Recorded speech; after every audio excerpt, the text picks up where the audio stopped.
नमस्कार, मी Nikhil Jadhav news अंकच्या top 10 मध्ये आपलं स्वागत करतोय. पाहूया ठळक घडामोडी. सातारा जिल्हा कारागृहात अत्याधुनिक किचनचे उद्घाटन कारागृह उपमहानिरीक्षक श्रीमती स्वाती साठे यांच्या हस्ते करण्यात आले. यावेळी आमदार शिवेंद्रसिंहराजे भोसले या कार्यक्रमाला उपस्थित होते. सातारा जिल्हा कारागृहाच्या स्थापनेपासून या ठिकाणी जुन्या पद्धतीच्या स्वयंपाकघरात कैद्यांसाठी जेवण बनवले जात होते. मात्र जिल्हा प्रशासनाच्या पुढाकारातून या ठिकाणी अत्याधुनिक किचन बनवण्यात आले. या नवीन स्वयंपाकघरात रोटी मेकर मशीन, आटा मेकर मशीन, कटिंग मशीन, गिरण, धान्य, भाजीपाल्यासाठी गोडाऊ अशी व्यवस्था करण्यात आली. यावेळी उपमहानिरीक्षक श्रीमती स्वाती साठे यांनी कारागृहाची पाहणी करून इतर सुविधांची माहिती करून घेतली.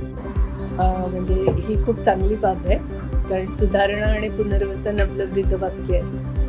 तर कैदी आतमध्ये आला की त्याचा छळ करायचा नसतो, तो ऑलरेडी शिक्षा भोगत असतो. त्याचाही सगळ्या गोष्टींवर, जसा आपला अन्नाचा हक्क आहे चांगल्या अन्नाचा, तसा प्रिझनरचा पण आहे. जुनं किचन खूप कंजेस्टेड होतं, जुन्या पद्धतीचं होतं. आता हे आधुनिक किचन बांधून झालेलं आहे. मी आज सातारा जेलचं इन्स्पेक्शन पण केलेलं आहे. सगळा कारभार उत्तम रीतीने चाललेला आहे. विविध ॲक्टिव्हिटीज पाहिल्या. महिला विभागामध्ये त्यांनी आता शिवणाचा नवीन कोर्स सुरू केलेला आहे. इनर व्हील क्लबनी त्यांना शिवणकाम मशीन पण दिलेलं आहे. अशा रीतीने प्रिझनर्सना त्यांची स्ट्रॉबेरीची शेती पाहिली. खूप चांगले उपक्रम आहे. आणि किचन म्हणजे सगळ्यांना आपण अन्नपूर्णा देवी मानतो. संभाजीनगरच्या कन्नडमध्ये पिशोर नाक्याजवळ असणाऱ्या पंढरपुरी चाय या दुकानाला शॉक सर्किटने आग लागून नुकसान झाले. आपल्याला वाटेल की हे एक सर्वसाधारण घटना आहे, पण हे चहाचे छोटेसे हॉटेल चालवणारा गोरख जाधव नावाचा तरुण हा दिव्यांग असून त्याच्यावर वयोवृद्ध आई वडील, गतिमंद बहीण आणि दिव्यांग बायकोची जबाबदारी आहे. आपल्या शारीरिक अपंगाच्या दुखण्यावर मात करत या लढवय्याने पंढरपुरी चाय हॉटेलच्या माध्यमातून आपल्या कुटुंबाची जबाबदारी पेलली होती. परंतु हॉटेलला लागलेल्या आगीत या तरुणाचे कुटुंबच उघड्यावर आले.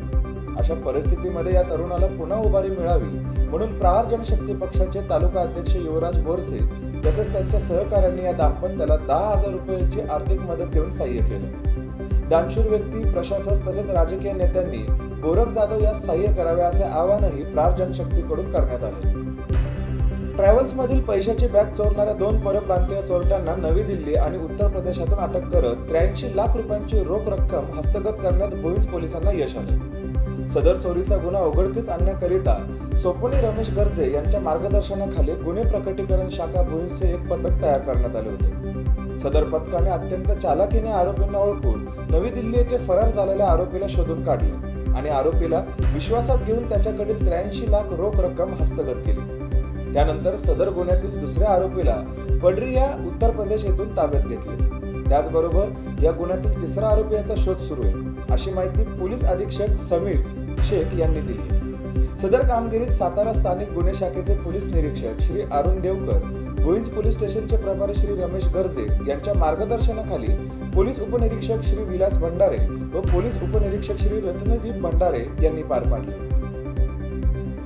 सातारा जिल्ह्यातील सोळशी येथील शनिदेवास भाजपचे सातारा तालुका अध्यक्ष निलेश नलावडे यांनी 81 ग्रामच्या सुवर्ण पादुका अर्पण केले. या पादुका शनेश्वर देवस्थान ट्रस्टचे मठाधिपती परमपूज्य नंदगिरी महाराज यांच्या हस्ते पाद्यपूजा करून बसवण्यात आल्या.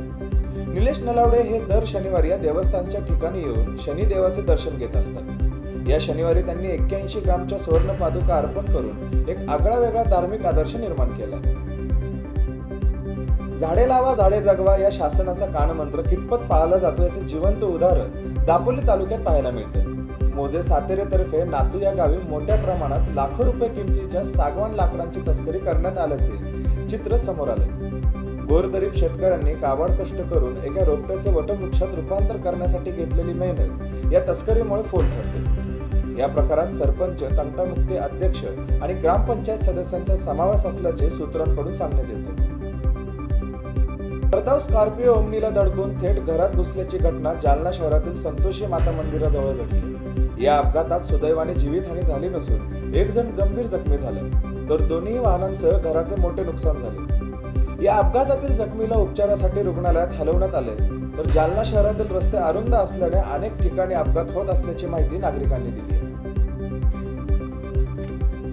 नोकरीच्या शोधात असलेल्या जालना जिल्ह्यातील युवक युवतींना रोजगाराच्या संधी उपलब्ध करून देण्याच्या उद्देशाने विशेष मोहीम सुरू करण्यात आली आहे. याप्रमाणे जिल्हा कौशल्य विकास, रोजगार व उद्योजकाच्या मार्गदर्शन केंद्र जालना यांच्या मार्फत जिल्हा कौशल्य विकास, रोजगार व उद्योजकता मार्गदर्शन केंद्र, मॉडेल करिअर सेंटर, प्रशासकीय इमारत, दुसरा मजला जालना येथे आज सकाळी 11 ते दुपारी 2 वाजेपर्यंत प्लेसमेंट ड्राईव्ह जागेवर निवड संधीचे आयोजन करण्यात आले. तर या प्लेसमेंट ड्राईव्ह मध्ये सहभागी व्हावे आणि या पर्वणीचा निश्चित लाभ घ्यावा असे सहाय्यक आयुक्त भुजंग रिटे यांनी प्रसिद्धी पत्रकाद्वारे सांगितले आहे.